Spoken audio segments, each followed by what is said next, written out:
Hello and welcome everyone. I'm Amethyst Rune Witch and welcome to my channel.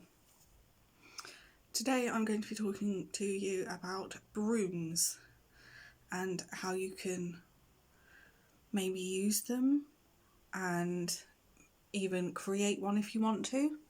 I have a miniature one.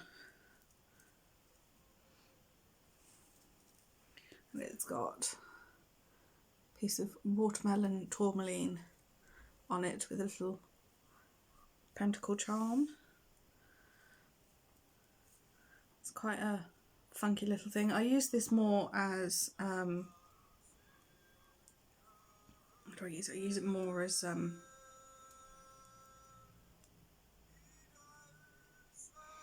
like a, what's the word? I use it more as a symbolic item rather than something that I actually use in my craft.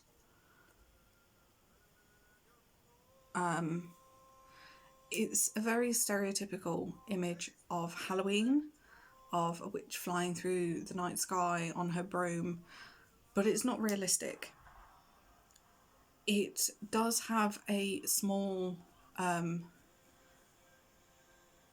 possible thing added to it from history, which is from during the witch craze in Europe between 1450 and 1750, where victims would say in their confessions that they'd used a flying ointment on, you know, like a moisturizer sort of thing it would be nowadays, and you know, they put it on, they cover themselves with it, and then they'd go and jump on their broom and off they'd go.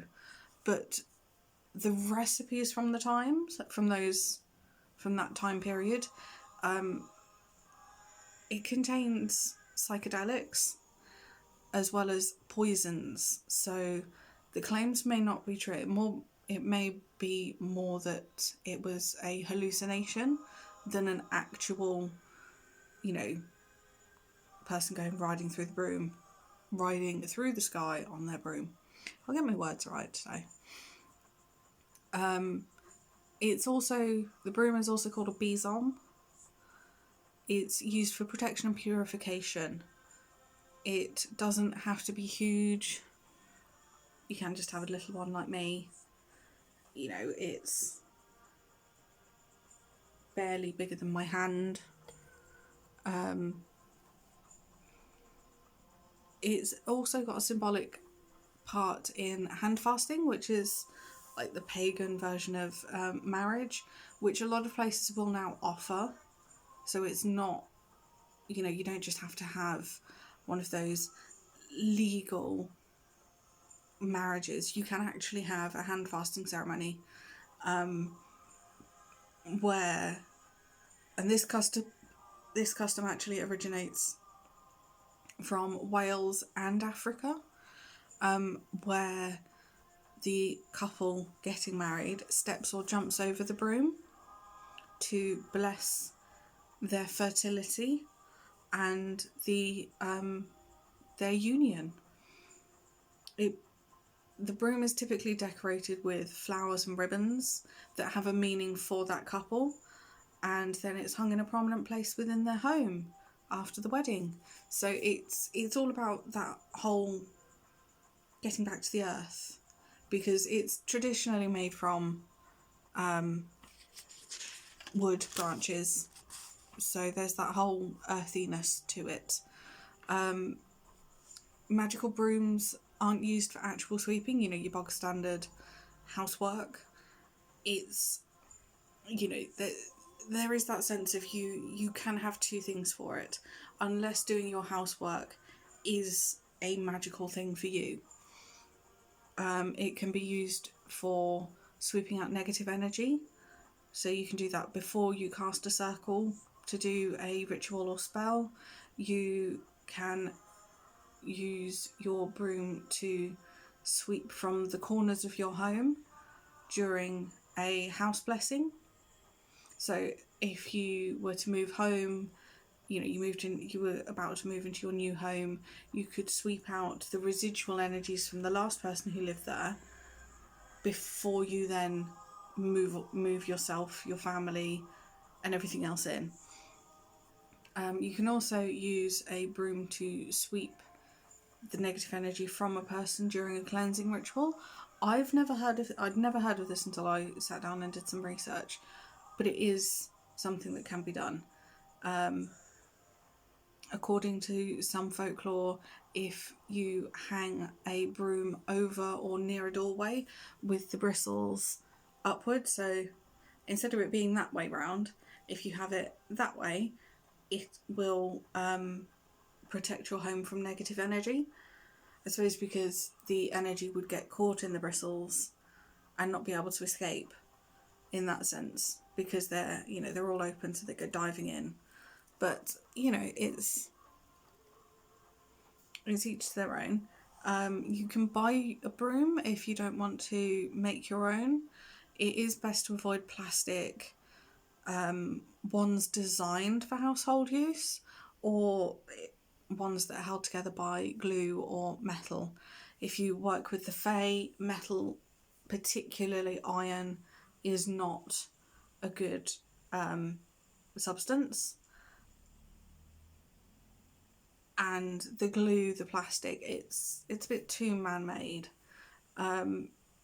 If you were to make a broom, or you wanted to go looking to buy one, you can have ones where the handles are commonly birch, hazel, oak or ash. I'm sure there's a place in the UK that I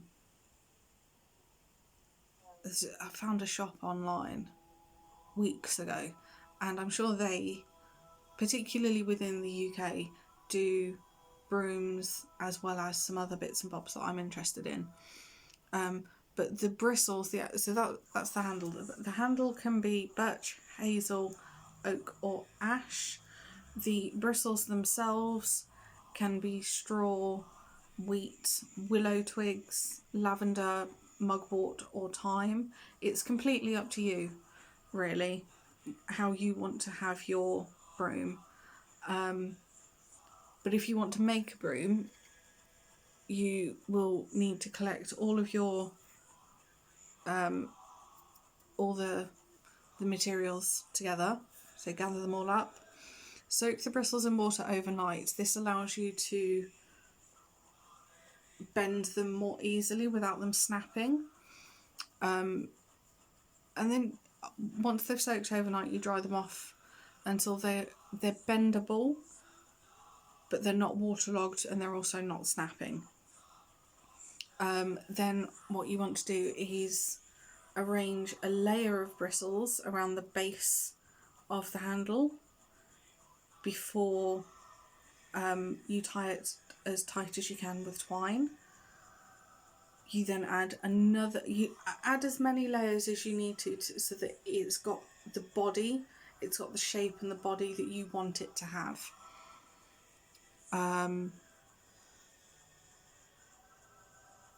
Then you add a final layer that covers the last sort of 6 inches or 15 centimetres of the handle,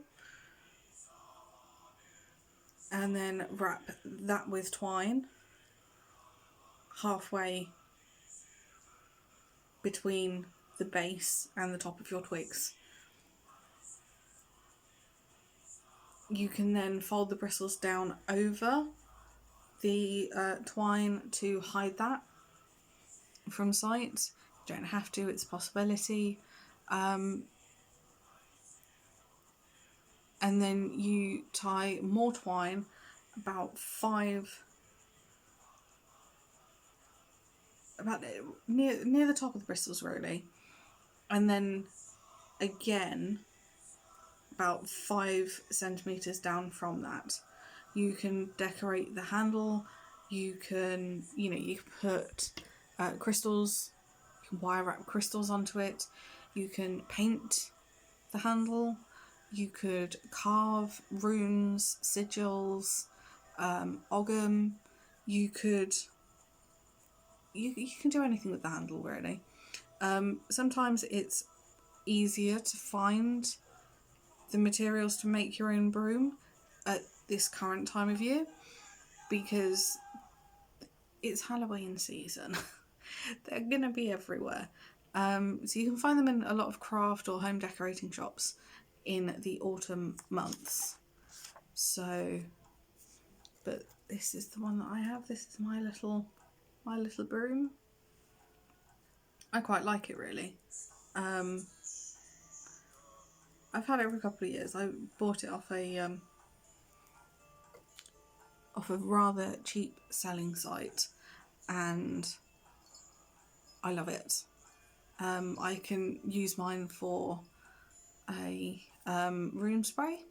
I can spray some scent onto it and then have that permeate the room. It's quite a tool to have. I hope you've enjoyed learning about brooms and how to make one of your own. If ever I make my own, I will do a tutorial on that. But I can't promise that I will. I might not, probably won't. But if I do, I will definitely do a tutorial for you all. So I hope you've enjoyed this. I shall see you again next week. I hope you all stay safe and blessed be.